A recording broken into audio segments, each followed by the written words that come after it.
this whole turnaround, the way it unfolded on Tuesday night with the chips falling one by one, the basic narrative is that, and we all wrote this, we all anticipated this, is that it was the fans and the politicians and the institutions working together. Yeah. Different people are going to take different amounts of credit. Yeah. And here in the United Kingdom, there was talk in the papers of, Boris Johnson came out, the Prime Minister came out very, very strongly. There's talk in the papers about how he was going to deny visas to players from those clubs and come down if they join the Super League and so on.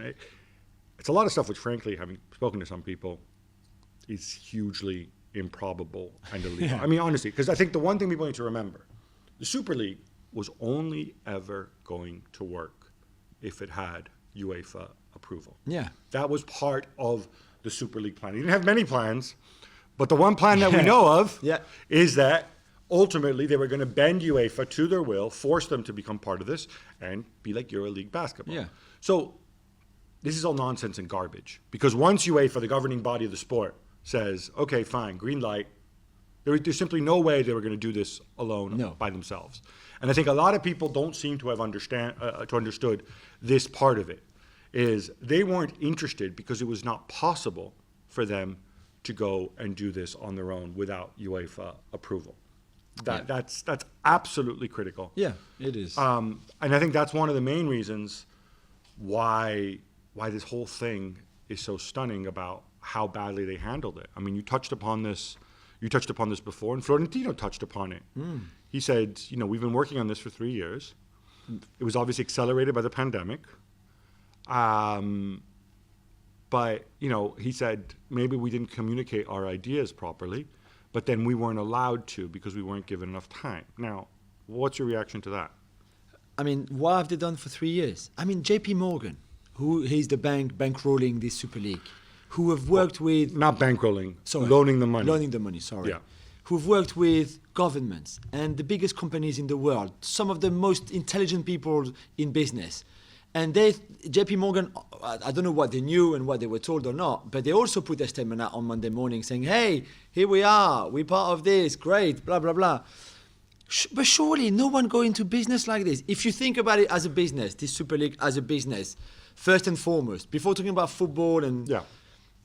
Who goes into business like this? I wouldn't want them to be my business partners after seeing this. This was a car crash from the beginning, Gab. No spokesperson. Okay, who speaks? Is it Real Madrid?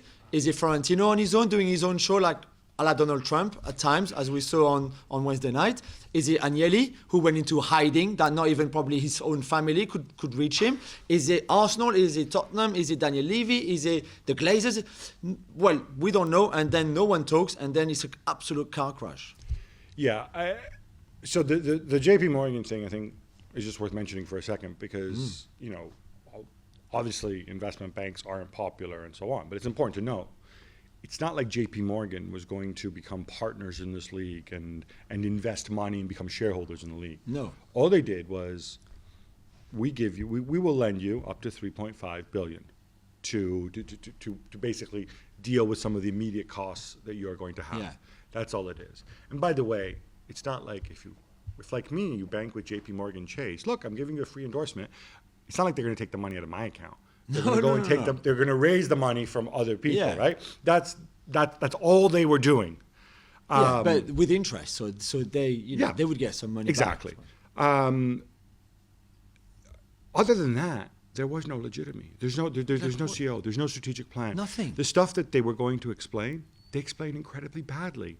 One big thing about this, one of the ways that they thought that it was going to go through was that, and Perez touched upon it. He said, well, we were going to have a mechanism where if the big clubs are strong, it raises everybody else. He made the example. Like, I'm trying to be as fair as I can. And we should. He made the example about how when La Liga was at its peak, you had Cristiano Ronaldo against Lionel Messi, and so people tuned into that. But it raised interest in La Liga as a whole, right? Yeah. That is basically his point. And he had a mechanism the league had a mechanism of solidarity, where they said that they're going to contribute, they think about 10 billion euros over 23 years. But they never, actually initially they just said 10 billion over the life of the contract without even bothering to put in the press release Yeah. how many years the life of the Yeah. commitment was, which I think is absolutely, just shows you how shoddy that press release was. Yeah.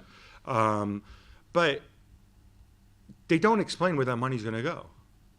Or how? Even. Or how. Yeah. They have To who? one sentence in there on the Women's Super League, on the Women's Champions League, and how they're going to have as soon as it's practicable, Yeah. but if you want to gain goodwill, you got to come out, you have to come out and say, like, this is our plan.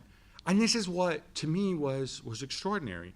I think they simply thought, we're going to say we're going to do this, we're going to force UEFA to come to the table, and we will negotiate something with them, and then we'll have details, and deal with the women and stuff like that. So the incompetence was that they were not ready. Clearly, that was rushed. I don't know why suddenly someone, Agnelli, Florentino Perez, I don't know, someone just said, "Hey, let's go, let's do it." Because some of the English clubs were told the week before, "We're launching this next week. You've got a whole week to accept.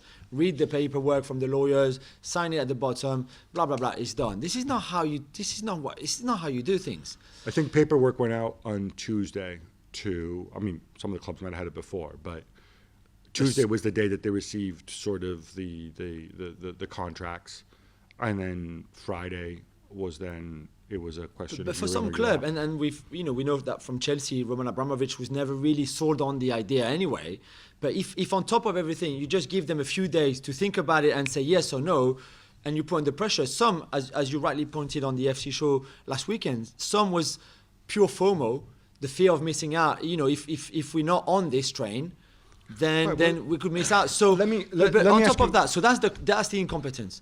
But the arrogance, for me, is the biggest thing of, we're going to do this. And because we're the 12th biggest, everybody's going to follow. The fans, don't worry, they'll be on board. Who would not want to see? And I said I would watch it. If it's done properly and you give me huge games every Tuesday and Wednesday, I will watch. I will watch Messi against Cristiano. I will watch Neymar against Haaland. I will watch Lewandowski, against De Bruyne. Yeah, of course I would. If it's done properly, not if you try to rob all of this out of football. But the arrogance of thinking that no one will protest, no one will be against, that everybody will follow suit at some point. Okay, there'll be a bit of convincing to do, but this is unreal.